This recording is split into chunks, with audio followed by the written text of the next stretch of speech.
మీ కాళ్ల మీద పడి క్షమాపణ అడుగుదామని వచ్చాను. మీరు కూడా నన్ను క్షమించానని ఒక మాట చెప్తే నాకు తృప్తిగా ఉంటుంది బావగారు. కాదు, తన బిడ్డతో నన్ను పెద్దమ్మ అని పిలిపిస్తుందని. పిలిపించడానికి నేనుండాలి కదా.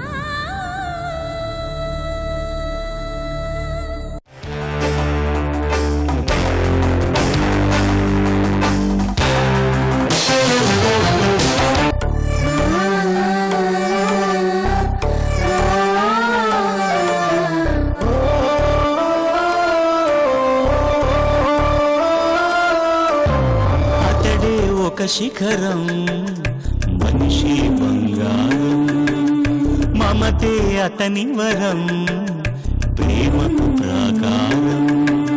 సగము తనువు సతికిచ్చాడు, శిరమున గంగను మోశాడు.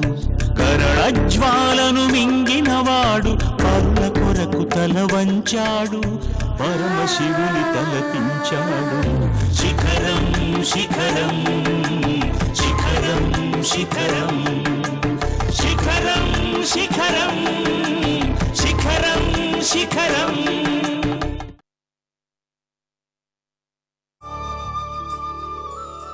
చాలా సంతోషంగా ఉందమ్మా. ఇక మేము బయలుదేరుతాం. అప్పుడప్పుడు వస్తూ ఉండండి. గౌతముని విడిచి మేం కూడా ఉండలేమమ్మా. తప్పకుండా వస్తాం. మీరెప్పుడు రావాలనుకున్నా అభ్యంతరం లేకుండా రండి. ఇకపై ఈ ఇంట్లో మిమ్మల్ని ఆహ్వానించేవాళ్లే తప్ప అడ్డు చెప్పేవాళ్ళు ఎవరూ ఉండరు.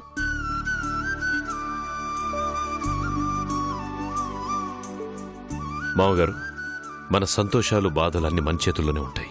మనం వేటిని కోరుకుంటే అవి మన గుమ్మంలోకి వస్తాయి. బాధలు మర్చిపోయి సంతోషంగా ఉందాం. అందరం కలిసి ఉందాం. వస్తాం బాబు. పదండి మావయ్య, మిమ్మల్ని డ్రాప్ చేస్తాను. రండి. పదక్క.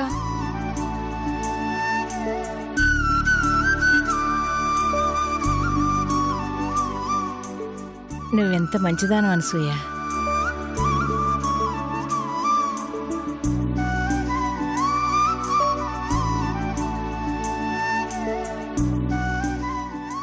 ఈ ఇంట్లో మళ్ళీ ఆనందం వెల్లివిరుస్తోంది. అందరూ సంతోషంగా ఉంటారు. ఈ సమయంలో కళ్యాణ్ ఇక్కడుంటే ఎంత బాగుండేదో. దేవుడా, తనెక్కడున్నా సుఖంగా ఉండాలి.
వాళ్ళని ఇంటికి పిలిచి భోజనం పెట్టి మర్యాదలు చేసి పంపించినందుకు అందరికీ ఎలా అనిపించిందో. నేను మంచిదాన్నే అనుకుంటారా? ఇలా చేస్తేనేమో మంచిదాన్ని, బిడ్డ గురించి ఆలోచించేదైనా చేస్తే మాత్రం అందరికీ చెడ్డదాన్ని అయిపోతాను. తప్పు చేశానని వేలెత్తి చూపుతారు, చెంప మీద కొడతారు. ఇదేం చిత్రమో.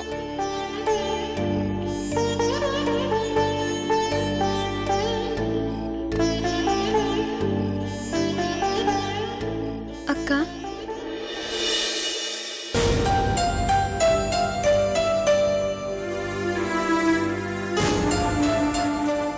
చాలా థ్యాంక్స్ అక్క. ఎందుకు సారీ కూడా. థ్యాంక్స్ ఎందుకు, సారీ ఎందుకు? నువ్వు మంచిదానివని తెలుసక్క, కానీ ఆ రోజు ఎందుకో నోరు జారాను. నీ మనసు తెలిసి కూడా అనరాని మాటలు అన్నాను. నన్ను క్షమించక్క.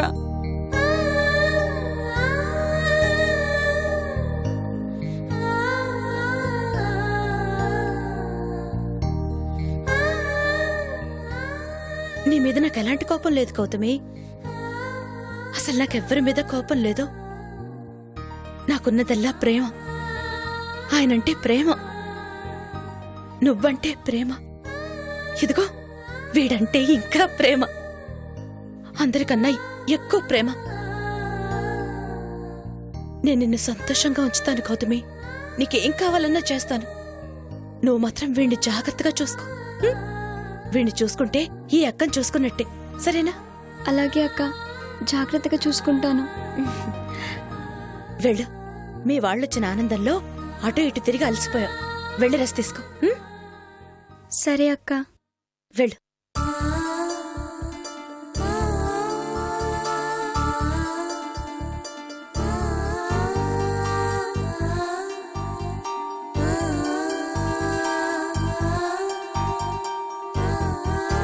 వెళ్ళు.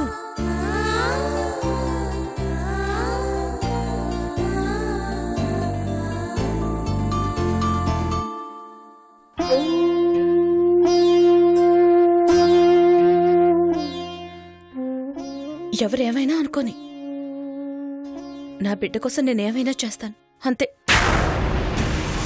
ఈ అశోక్ చెప్పేదే చేస్తాడు, చేసేదే చెప్తాడు. నన్ను నమ్మండి. అశోక్ మాటిచ్చాడంటే మీరు ధీమాగా ఉండొచ్చు. Okay, bye.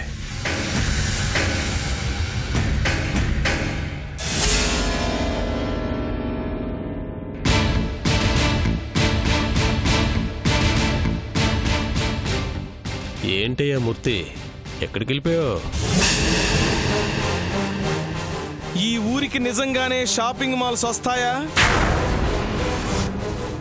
సూపర్ మార్కెట్లు, సినిమా హాళ్లు, కాలేజీలు వస్తాయా? ఔటర్ రింగ్ రోడ్డు వేస్తారా లేదా? ఇవన్నీ చెప్పే భూములు లాక్కున్నారు. ఇవన్నీ జరిగే పనేనా, లేకపోతే ప్రాణాలు పోతాయి? ఏంట్రా నన్నే బెదిరిస్తున్నా? అయ్యో బాబోయ్, ఇవన్నీ నేనన్న మాటలు కాదండి. ఊళ్ళో వాళ్ళు ఈ రోజుకు నన్ను చంపకుండా చెప్పిన మాటలండి. అసలు ఏమైందో తెలుసా అండి?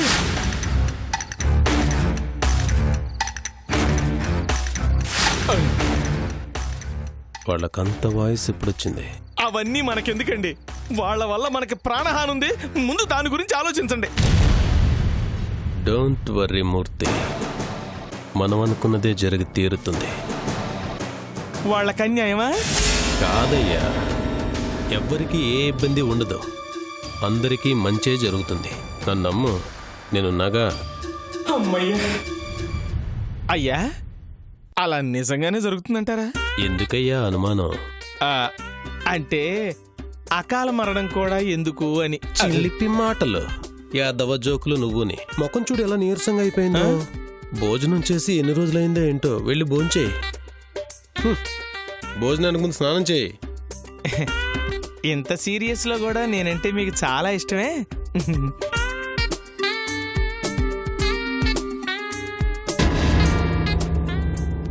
ఓకే, వచ్చే టీచర్స్ డేని మనం చాలా గ్రాండ్గా చేయాలి. అరేంజ్మెంట్స్ అన్ని బాగుండాలి. ఎస్పెషల్లీ పేరెంట్స్ ముఖ్యంగా బాగా రిసీవ్ చేసుకోవాలి. మీరు కూడా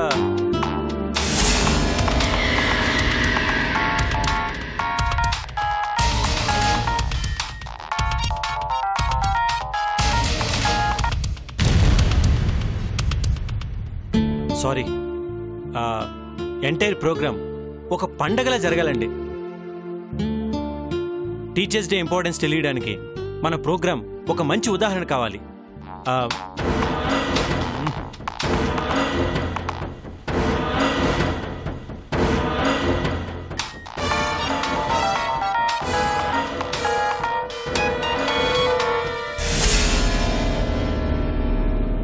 సారీ. టీచర్స్ డేని ఎలా జరుపుకోవాలో అందరికీ తెలియాలి. మన స్కూల్కి ఓ మంచి పేరు రావాలి. Entire programme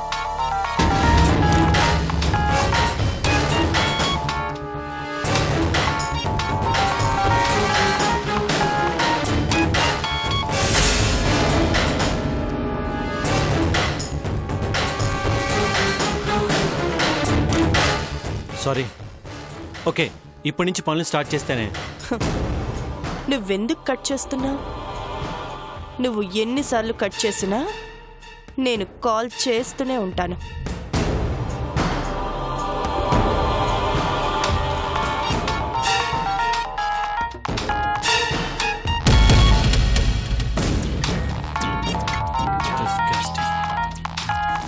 excuse me.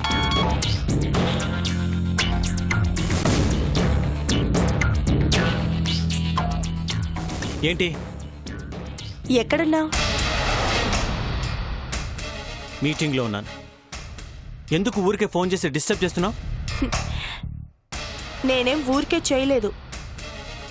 సడన్గా నువ్వు గుర్తొచ్చావు. నీ గొంతు వినాలనిపించింది. సరే, మీటింగ్లో ఉన్నానన్నావుగా, ఇక డిస్టర్బ్ చేయనులే. ఫోన్ తీసినందుకు థ్యాంక్స్.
నువ్వు నిజంగా నా కడుపులో పడుంటే నేను ఇలాగే ఫీల్ అయ్యేదానికన్నా. కానీ ఈ అనుభూతిని అనుభవించే అదృష్టం నాకు లేదురా.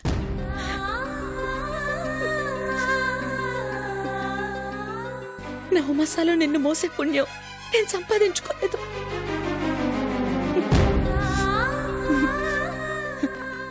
అయినా పర్వాలేదురా, నువ్వు బయటకొచ్చాక నిన్ను నూరేళ్లు చూసుకునేది నేనే కదా. నిన్ను మోసేది, నీకు లాల పోసే గోరుముద్దలు తినిపించేది, నీకు మాటలు ఆటపాటలు నడక అన్నీ నేర్పించేది నేనే కదా. నువ్వు త్వరగా బయటికి రారా బంగారు కొండ.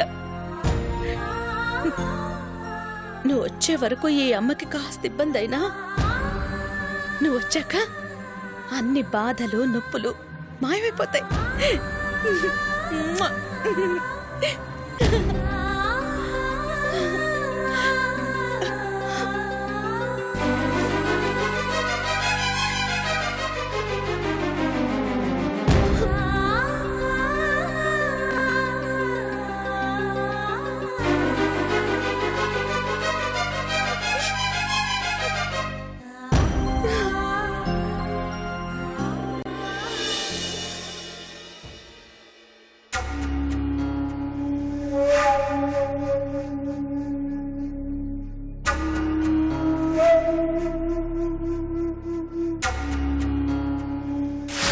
మీ కాళ్ళ మీద పడి కాళ్ళ మీద వచ్చాను.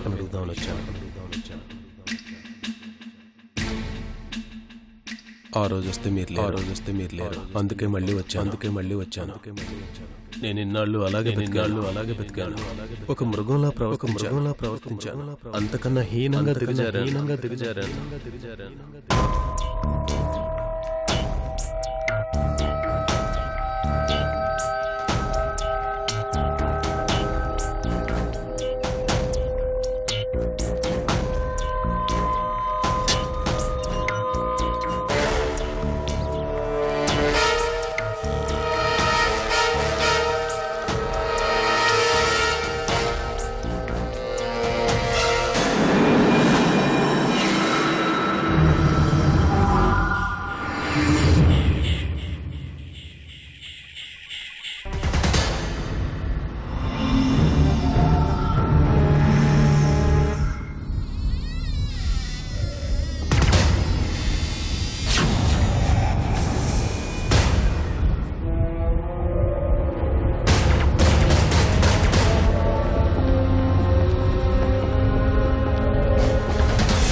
విజయ్ కప్పచెప్తే తనకి నాపై నమ్మకం వస్తుంది.